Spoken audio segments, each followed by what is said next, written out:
äratus.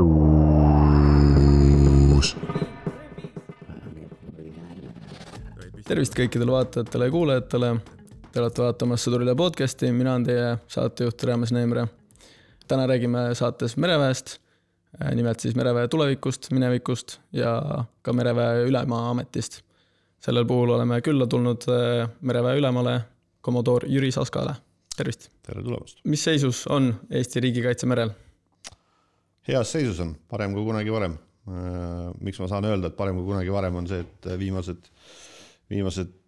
2 aastat tänaseks juba on toonud suured muudatused nii relvasüsteemides, inimeste juurdekasvus, ka ülesannetes ja vastutuses, aga saan küll öelda, et parem kui kunagi varem. Mida teeb merevägi praegu teisiti, kui ta näiteks 5 aastat tagasi tegi? Mis on arengud? Merevägi on vastutav mereolukorra teadlikkuse loomisest riigis, ehk siis kui te tahate teada saada, mis merel toimub ja mitte ainult siis Eesti lähivetes, vaid Läänemerel laiemalt ja miks ka mitte Läänemeret väljapool, siis on see Miinisadama aadress on õige koht, kuhu tulla seda teada saada. Milliseid väljakutseid need uued arengud on toonud endaga kaasa? Väljakutseid on igasuguseid tulnud sellega ette, aga kahtlemata üks suuremaid on 2 organisatsiooni liitmine või 2 struktuuri liitmine, ehk siis politsei piirivalve laevastiku liitmine mereväe koosseisu, merevalvekeskuse kolimine ühele pinnale mereväebaasi, kus me istume siis ühel pinnal meie operatiivkeskus ja päästekeskus või merepääste eest vastutav politsei piirivalveameti inimesed. Siis laevade liitmine meie koosseisu tõi kaasa meile üleöö ligemale 80 uut mereväelast, nende integreerimine ühte mereväkke, et ei tekiks mingisugust meie ja nende, kuidas öelda siis, paralleeli on olnud kahtlemata, aga eelkõige väljakutse nendele inimestele, kes liitusid, kuna paljud neist ei olnud mereväelise taustaga, küll meremehe taustaga, aga mitte mereväelise taustaga. Et nemad teevad nüüd neid nii-öelda pehmelt öeldes järelaitamist-tunde, mida nad siis töö kõrvalt ennast viivad vastavusse kaitseväe nõuetele vastavate siis jah, haridusnõuete ja kõige muuga. Nii et selline moodne oleks öelda muudatuste juhtimine. Enamus muudatusi on saad juhitud, aga on ka asju, mis ei ole tihtilugu ette planeeritavad, mõeldavad näiteks inimeste otsus liikuda või loobuda ja nii edasi, nii edasi. Ehk siis asjad veel loksuvad paika.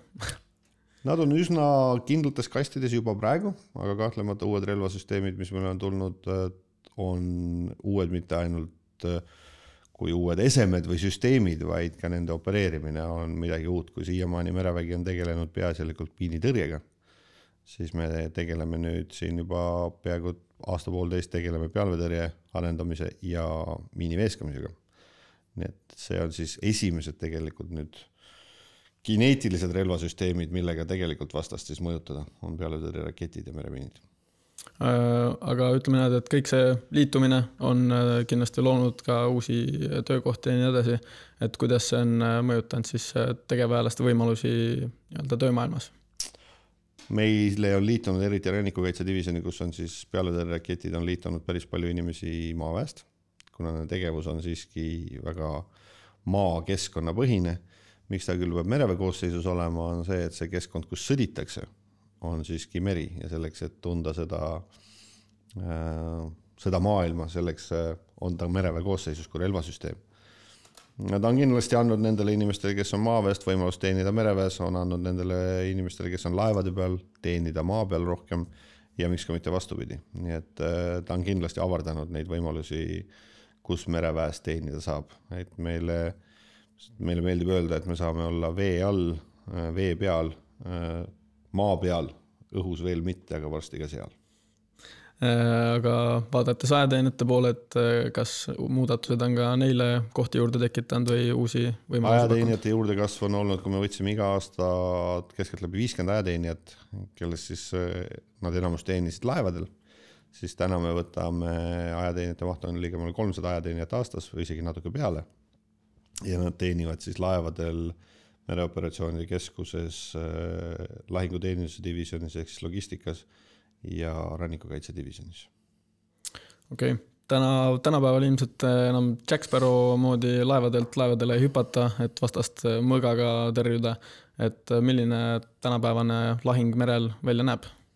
Jah, tõesti, liinilaevad ei rivistu üksteise vastu kahureid tühjendama ja tihtilugu ka vaenlast silmast silma ei nähta. Nii et ta on, tänu sellele on meresõda kui selline, esiteks meri ei ole eraldi lahinguruum kui selline, vaid ta on alati maismaa manöövrite toetuseks tegelikult, sest mööda merd kas siis mõjutab vastane meid, et ta võtab meie logistikateed ära, kas ta saab teha näiteks merelt kägistada meie majandust või siis ka mitte teha tuletoetust maismaa manöövritele, õhutõrjet ja kõike seda sinna juurde kuuluvat. Nii et ta on ühendoperatsioon alati, kui me räägime merekeskkonnast, või siis vähemalt toetamas teist operatsiooni.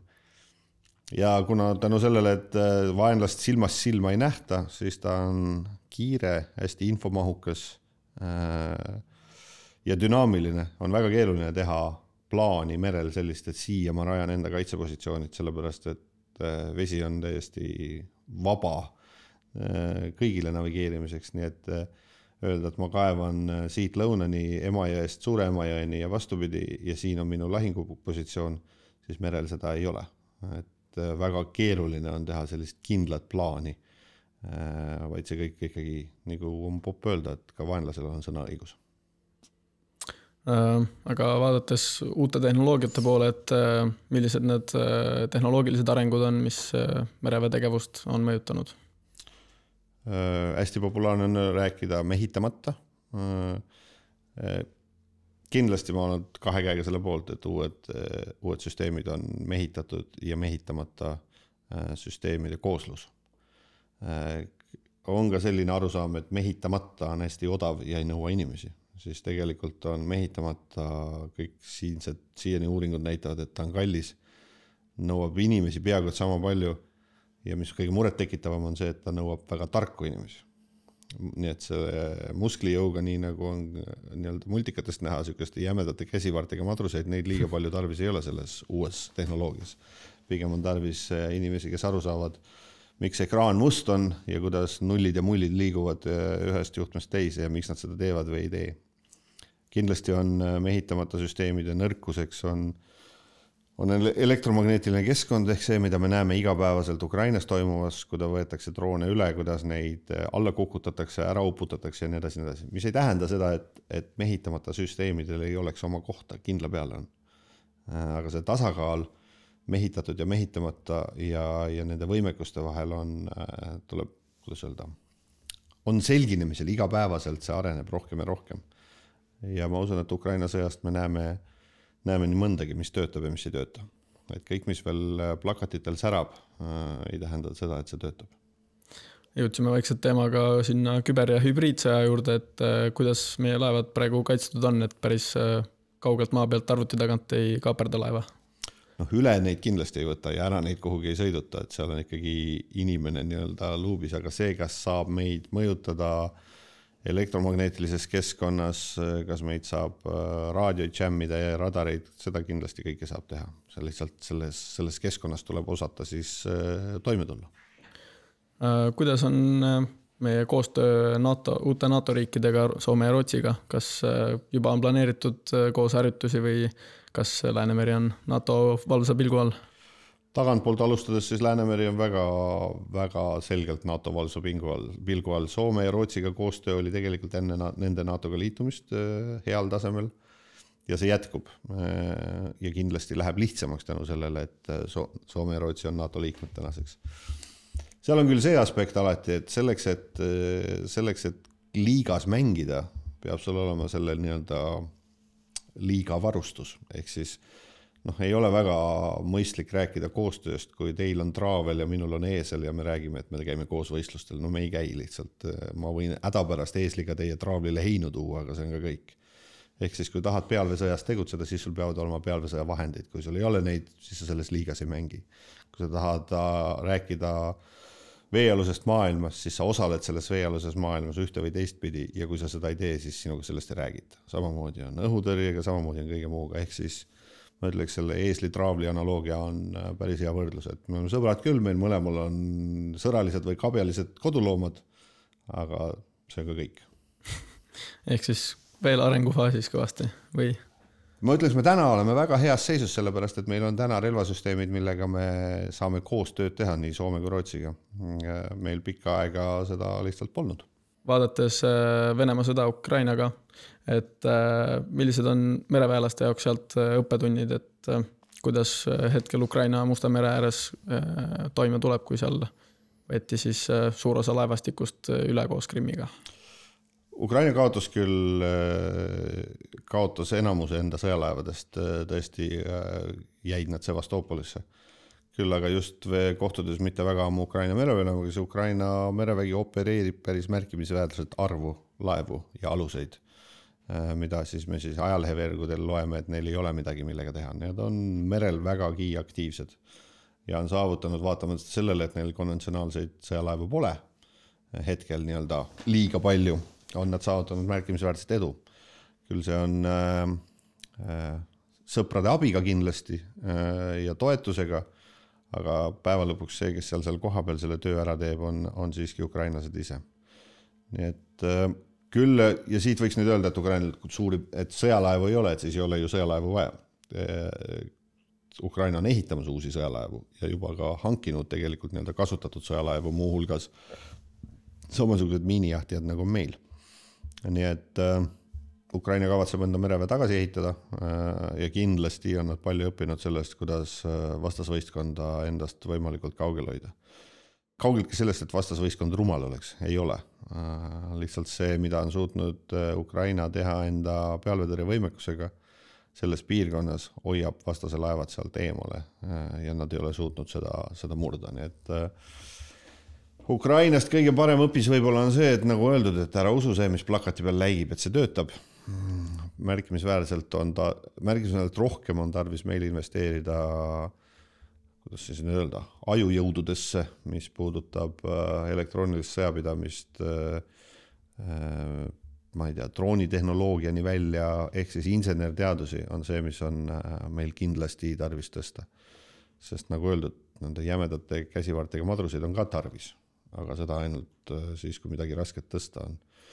Ja me võime kujutada ette, et me võime käskida hakata mustal ekraanil tööl, aga kui see ikkagi on must ja sinna juhtmest nullikesi ei tule ja me ei tea, miks ei tule, siis ei aita, aga kõige kõvem sõjaväeline juhtimine sai käsi seda ekraani elendaks.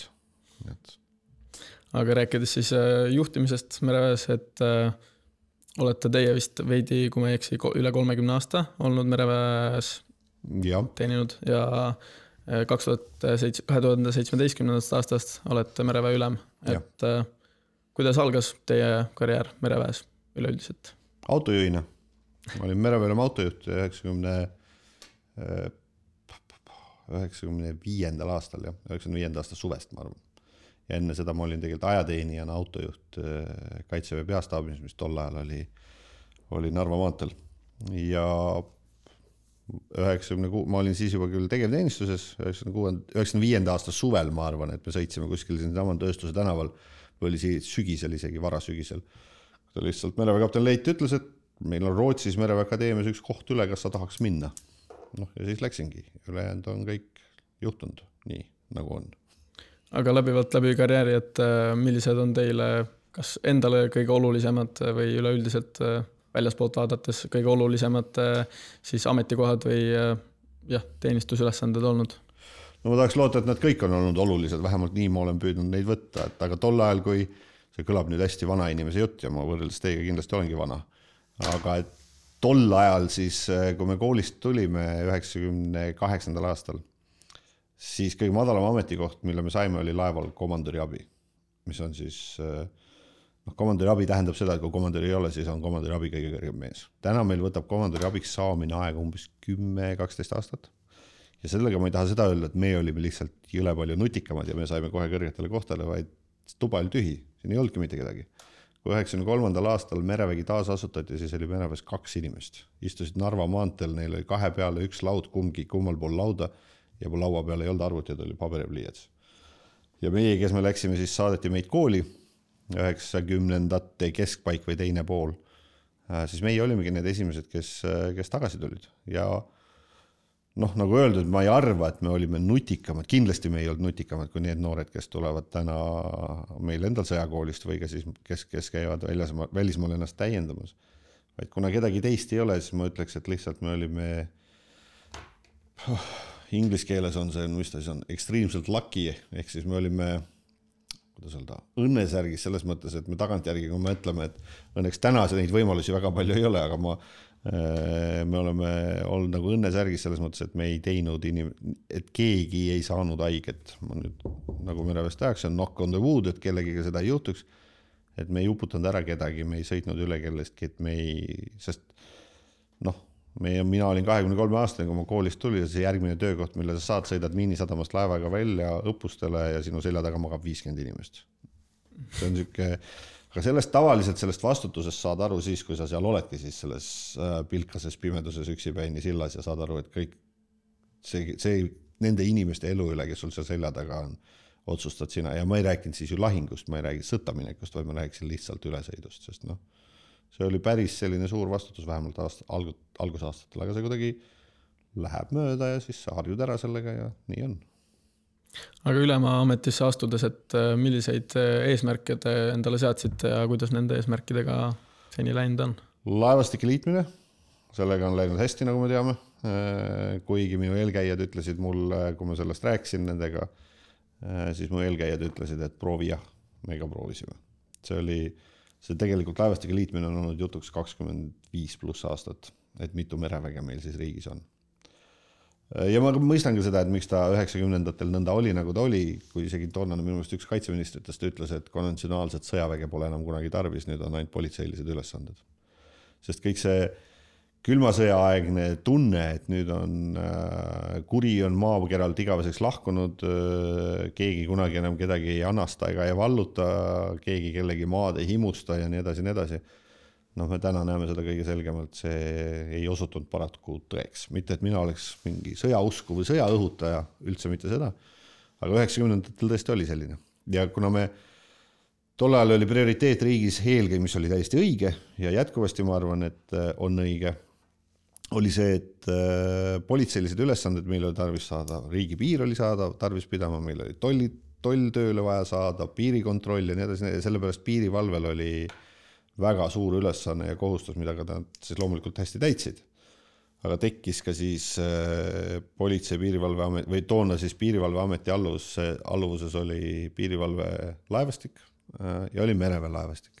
Ja kuna piirivalves oli palju rohkem inimesi, sest sinna tuldi, seal oli ka eks-sõjaväelasi, aga oli väga palju tsiviilist tulnud meremehi. Nii et seal oli ütleme, see jäme ots oli palju rohkem piirivalve käes. Et toona see mereväe areng oli selline, nagu ta oli. Ja nüüd me siis jooksime paralleelselt umbes 25-30 aastat. Ja nüüd me oleme siis jõudnud sellesse, et politsei piirivalveametist liideti laevad meil. Nii et see oli üks eesmärk. Teine eesmärk on jätkuvasti on laevastiku asendamine. 2017 me tegime koos Läti ja Leedu mereväeülematega koos dokumendi, mille nimi on Naval Vision 2030+. Ja selles on tegelikult välja toodud see, et millised oleks need meie ühiselt opereeritavad, või mitte ühiselt opereeritavad, aga sarnased laevaklassid, sest me saame kõik aru, et Eesti, Läti, Leedu eraldi võetes on väga väiksed riigid ja kui meil on tarvis koostööd teha, siis on seda kõige mõistlikum teha, kui sul on ühesugused süsteemid või platvormid. Ja kui me jälle ajaloost tagasi minna, oli selline asi, ta jätkuvasti eksisteerib ja ka sõidab, Eesti külastus sellest välja, oli selline ühine miinitõrjeskaader nagu Baltron, kus me siis tegelikult opereerisime ühesuguseid laevu, mis olid saadud siis Saksamaalt. Meil olid Saksa miinijahtijad, Lätil olid Saksa miinijahtijad, Leedul olid Saksa miinijahtijad.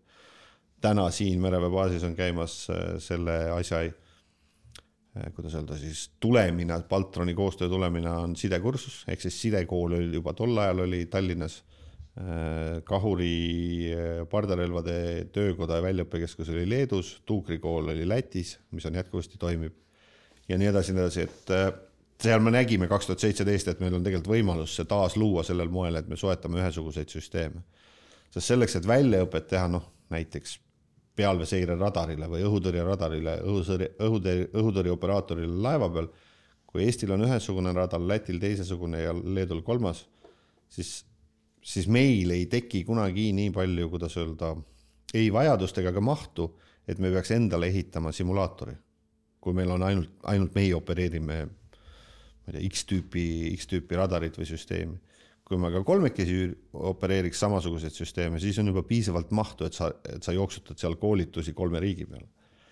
See kahjuks ei ole tänaseks juhtunud, ehk siis seda on küll erinevatel tasemetel kuni ministriteni välja heaks kiidetud, aga see on heakskiit, seal ei ole täna tegelikult küljes raha. Nii et see on selline pisuke pettumus või okas hinges vähemasti täna veel, et seda ei ole juhtunud. Aga äkki ühel heal päeval. Ehk järgmine jõuab. Aga millised on õppetunnid või isiklikud õpikogemused kogu teenistust vaadates näiteks või ka ainult Ülemaametit? Ma arvan, üks võti, mis on see, et tuleb julgeda võtta enda ümber endast targemaid inimesi. Ehk siis seda jälle hästi popp on öelda, see talent management, mida ma täpselt ei tea, pole kunagi õppinud ja pole vist ka kunagi selle reeglite järgi teinud. Aga kui sa võtad enda kõrvale ainult inimesi, kes sulle kogu aeg suu sisse vaatavad ja noogutavad ja jah ütlevad, siis minul õnneks endal seda kogemust ei ole, aga ma olen seda kõrvalt näinud, kus sisuliselt päeva lõpuks saad vastuse, kui kõik siis tuksis on ja ei tööta midagi, sest sa oled kõike sirge käega juhtinud, siis päeva lõpuks, kui asjad ei tööta, see öeldakse, et sa ka ise tegid ju. Ja siis oledki kogu selle õnne otsas üksi. Nii et ma ütleks, et see vähemalt see vaade, mis minul on sellelt ametikohalt ja kõikidelt ka nendelt eelnevatelt ametikohtadelt on see, et kui sa julged võtta enda ümber tarku inimesi ja sa ei kunagi kuidas ma ütlen, loomulikult sa vead eest ja lükkad tagant, aga sa kunagi ei proovi öelda, et vaadake, mina jõuan hüpata 2,5 meetrit ja kõik need, kes ei hüppa 2,5 meetrit, ei ole väärt mitte mütsigi. Siis tuleb välja, et see mees, kes tegelikult jõuab astuda 20 sentimeetrit, on sust oluliselt teatud valdkondades oluliselt nutikam, aga sa oled ta ühe parameetri järgi ära hinnanud, et ta ei kõlba mitte millekski. Et ma arvan, et tuleb kasutada kõiki nõrkuseid ja tugevusi ja siis seda kombineerida. Samuti tuleb lasta, kas just rivi ees, aga tuleb lasta ennast vahelduva eduga alluvatel korrale kutsuda. Neil peab olema võimalus tulla minu kabinetti ja ütleb, et see nüüd küll väga hea ei olnud. Päeva lõpuks ikkagi ülem otsustab, nii ka minu ülemad. Aga mulle sobib pigem see kultuur, et tuleb alluvad saavad tulla ja öelda, kuule, see ei olnud väga hea. Nii et ma usun, et mul on see uks on selleks lahti olnud, et ma olen lasknud inimestele endale kehvasti ka öelda. Mul väga selgelt tuleb mõelda, kuidas ükskord oli meil, tegimegi rumala vea puhtalt tseremoniaalselt ja siis tuli kaplan 2 minutit hiljem tuppa ja ütles, et lollakas oled. Päris nii ütleski. Nii et ja siis sulle ei pruugi meeldida see, et lollakas oled. Esiteks kaplan on selline pool tsivilist. Ja ta ei teinud seda kuskil rivi ees, aga ja ma siiamaani pean sellest mehest väga lugu, kes tulid. Ja algul ma vihestasin, ise keskis. Aga siis mõtled, et olingi lollakas. Õpikogemus. Jah. Aga kui vaadata sellisel elulisel tasandil, et ma ei tea, enne rääkisite näiteks nendest esimestest laevadest, mille roolis te justkui olite, et kas merel näiteks on juhtunud ka ohtlik olukordi, mille tagajärjel mõtled, et vedas, aga nüüd tean, et nii enam ei tee või et nüüd olen targem kuidagi moodi? Ma ei tea, see on alati, et on küll on, mitte eluohtlikke otseselt, aga niimoodi, et merel öeldakse, et on 2 sorti kapteneid, ühed, kes on läinud, teised, kes lähevad madalikule. Ehk niikaua, kui sa sõidad, niikaua võib alati juhtuda. Ja teine ütlus, mis on, ma ei tea, kas seda tsiviilmaailmas ka on, et kui sa küsid, et oled merel, istume koos laevas siis sillas või purjeka peal ja sa küsid, et kuidas siis on. Siis ma ütlen, hetkel on hästi. Sest midagi ei ole juhtunud, sest on küll olnud, kas see, ma usun, et teil on, kõigil on elus olnud sellised asju, et oled väga lähedal liiklusõnnetusele ja see hetk, kui see asi juhtub, see kõik on just kui aegluubis ja pärast hiljem hakkavad käed värisema, et mis nüüd oli. Nii on küll olnud, jah. Norras väga lähedal olime selleks, et madalikule minna. Pärast, kui see kõik on möödas, siis käed värisevad mõnda aega, mõtled, et mis me siis valesti tegime. Tead ka, mis valesti tegime. Kas ma ette teadsin, et siin nii saab minna, saab küll minna. Et nagu öeldud, et kuidas merel on, hetkel on hästi. Tegijal juhtub. Aga et mida teeb üks mereväe ülem vabal ajal? Et mis... Mul on hobiks on vanad autod ja mootorrattad. Ma nokitsen natuke nende kalla. Mul on 10-aastane poeg, kellele õudsalt meeldib traktoriga sõita. Nii et me käime siis minu äia tema vanese juures põllumajandust harjutamas traktoriga sõites. Nii et ütleme nii, et kui keegi pelgab seda, et ma lähen koju ja et mul hakkab higav ja ma igavusest või nii-öelda tööigatsusest vähkrema, siis seda ei juhtu ma. Olen peaaegu veendunud, et seda ei juhtu. Ma arvan, et ma ei jää igatsema seda tööd, kuigi teatud elemente sellest küll, mida ma igatsema jään, on need inimesed. Mereväelasena, kas te veedate ka vaba aega merel, et ma ei tea, käite kalastamas või naudite aega niisama? Kalal ma käin kalapoes, mul on küll mõned head sõbrad, kes mind on püüdnud kala püüdma õpetada.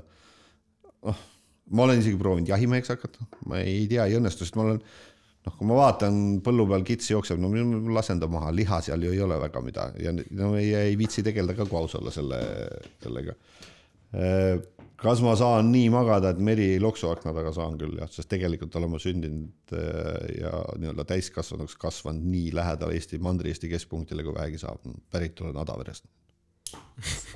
Aga kuidas on saartega, et Eestil on 2000 saart, mitud külastanud olete? Ma arvan 10. Aus. Ja ma olen suht kehv meresõitja, Eesti vetes vähemasti. Aga millised on tulevikuplaanid pärast mereväe ametit, kui nii võib küsida? 28. juuni on reedene päev, ma olen koju. Mõistlik, ehk siis jooksvalt vaatate, mis elu toob. Täpselt. Millise kursi võiks võtta merevägi tulevikus? Nagu juba mitu korda öeldud, kriitiline on uued alused. Laevad on kallis investeering, me peaks tegema seda targalt. Laevade hange on pikk protsess. Me peaks tegema, ma olen veendunud, et me peaks tegema seda koos oma Balti naabritega, sest nemad on täpselt samas seisus. Ja see on see, mis on mehitatud, mehitamata, kõik see koos rohkemate, vähemate inimestega, kõik peab selguma analüüsi käis, aga meil on sellega kiire, sest meie laevastiku keskmine vanus, ma arvan, küündib varsti 40-ni. Piirivalvest üle tulnud laevad tegid seda natukene nooremaks, meie miinijahtijad on ehindatud 90-ndatel, Vambol on ehitatud, mitte päris enne Jeesust, aga 70-ndatel ja nii edasi, et meie alused on vanad ja meie uud võimekused, mida meil tarvis on merele viia, karjuvad uksest ja aknast. Me teame väga hästi, mis meil puudu on ja me peame sellega tõsiselt tegelema. Kui vanaks muidu huvi pärast saab üks laev nii-öelda saada enne, kui ta päris juba kasuliku eluiga tegelikult öeldakse, et see on 35-40 aastat. See magus osa saab otsa esimese 15-20-ga sõltuvalt aluse tüübist ja sõltuvalt keerukusest. Selline keskmine, mis ta on siis, eluaja pikendamine leiab aset umbes 10-15 aasta tagant. Aga kui me täna vaatame tehnoloogia arengut, 15 aastat tagasi, 20 aastat tagasi ei olnud telefoni või oli nuppudega telefon. Arvutid, ja see ei ole ju mingi uudis, et arvutid laua peal või telefon taskus on täna kordades võimsam kui toodased superarvutid. Et see, ma arvan, et nii laevade ehitus, süsteemide vahetus või modulaarsus selles mõttes, et me oleme ehitanud piisava mahu või suurusega alused, mille peale on võimalik asju vahetada ja arendada ja parendada. Kui me ehitame ennast kinni kohe sellega, et meil on väga-väga tänaste süsteemide põhine platvorm, siis see ei anna meile tegelikult tulevikuks seda mängumaad, et lihtsalt me avastame ühest hetkest, et nüüd meil oleks vaja panna 2 tonni rohkem varustust peale ja see lihtsalt ei ole võimalik. Nii et see modulaarsus ja piisav suurus on see, mis tegelikult nagu tagab siis selle, et ta võiks kesta 30-40 kuni kui on plastikalused või ka paremast materjalist kestavad kauem. Nii et laev on väga pikk investeering ja seda kinni ehitada ruutmeetri pealt on väga vale lähenemine. Kas teil on ka soovitusi järgmisele mantliperjale, kes mereväe ülemaks saab? no ikka see, mis minul tegemata jäi, ehk siis uued laevad ja see on, ütleme, see koht päikse all tuleb ise kätte võidelda. Keegi ei anna sulle mitte midagi. Nii et ise tuleb võtta. Kui mis ripakil see ära ja mis ripakil ei ole, kõigepealt ripakil ei ikkagi ära, aga uued laevad tuleb ehitada. Mulle tundub, et see ülema ameti juures on väga tugev selline edasiandmine pidevalt, et järgmisele ja järgmisele, et tuleb pikalt hoida üleval seda. Kusjuures see käib tegelikult niimoodi, et tema tuleb hommikul siia koos Kaitseväe juhatajaga, mina annan lipu ära, tema võtab selle lipu ja mina rohkem ei ütle talle, ma muidugi tean ju teda, aga ega meil ei ole mingit nädalate pikkust üleandmist või mingit muud asja. Esiteks ei tule ta mereväest väga kaugelt, ta on mereväest teeninud. Huvitav siuke fun fact oli see, et ta oli enne mind mereväele autojuht. Nii et tegelikult tema andis mulle vana Vene Volga, mina annan talle natuke putitatud mereväe. Nii et jah, ta teab väga hästi, kui ta tuleb, ta teab, mis need väljakutsed on, ta on igapäevaselt selle sees ja igapäevaselt selles luubis ja ta teab väga hästi, et uusi laevu on vaja. See on see võti. Aga tulles tagasi veel ringiga siia ajateenistuse võtmesse, et kuidas tulevikus mereväel on, kas ajateenijaid pigem otsitakse rohkem, kas meil on praegu neid raske leida on puudu või kuidas sellega on? Minul teadaolevalt ajateenistus on populaarne mereväes, aga ma arvan, et ta on valedel põhjustel natuke populaarne. Ta on valedel põhjustel populaarne sellepärast, et tahetakse olla Tallinnas. Ma ka tahaks Tallinnas olla. Kui te reede õhtul teid koju lastakse, hakkate minema oluliselt keerulisemini jõuda Jõhvist Saaremaale või kuskilt Eesti äärealadelt nii-öelda teisele äärealale või miks ka mitte nii-öelda üle Eesti liikumine on Tallinnast kindlasti palju parem. Vaba aja veetmise võimalusi Tallinnas on tõenäoliselt kordades rohkem, kui on Paldiskis ja nii edasi, nii edasi. Et ma arvan, et seal on siuke, ma ei tea, see on minu tunnetuslik, et see on siuke 50-50 või siuke 50-50 tunnetus, et see põhjus, miks tahetakse Tallinnas olla või mereväkke tulla, on 50% ulatuses see, et geograafiline asukoht. Ja siis vast see teine 50% on see, et huvitab siis kas elu merel, rannikukaitsedivision, mis on uued võimalused ja võimekused. Et ma arvan see, et tahaks, et mereväkke tuleks inimesi, kes mõtleksid kas või mõneks aastaks enda elu siduda mereväega.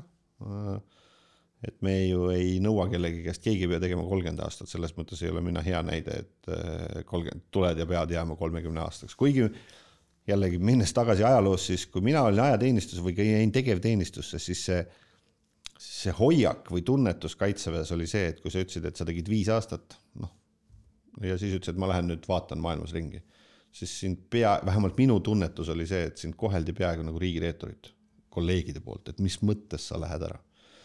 Täna muidugi meil on iga lahkuja üle on nii-öelda kurb meel, kes otsustab minna teenima mujale või lahkuda Kaitseväest, aga me ei eelda kellegilt, et keegi täna otsustab, et 30 aastat. Meile väga meeldiks, kui keegi seda teeb, aga me ei eelda, et keegi seda teeb vähemasti mitte esimesel päeval. Nii et kui nüüd küsida seda, kuidas mereväkke saab, kui kõik mõtted ja võtted õige on, siis tuleb olla üks samm eespool Kaitseressursside ametist, tuleb saata kiri kiiremini neile, kui nemad teile saadavad. Need, kui Kaitseväkke tuleb minna niikuinii, siis kui te saadate neile, et mina pean saama Niguli juurde, nagu vana klassikast filmis öeldakse, ehk siis mina tahan mereväkke, siis tuleb tulla vabatahtlikuna öelda, et ma tahan mereväkke ja siis on see eelis. Vot, vähemalt see on, ma just hakkasin järgmisena küsima, et mida vaataja peab tegema, et ajateenistusse tulla mereväkke. Ja meie oma küll naljaga, me küll kõik, kes ei oska selle õpetame ja kes ei taha selle paneme ujuma, aga me öeldaks, et ei, ujumisoskus ei ole kriitiline, mida vähem ujuda oskab, seda paremini võitleb laeva eest. Hästi, aga siinkohal hakkame lõpetama ja selline oli tänane Sõdurilehe podcast. Kui tahate vaadata mõnda episoodi kindlal teemal või kindla külalisega, kirjutage meile kommentaaridesse ja leiate meid YouTube'ist ja YouTube'ist ja Spotify'st Sõdurileht nimelt ning Instagramist @kaitsevägi.edf. Järgmise episoodini. Suur tänu. Aitäh teile.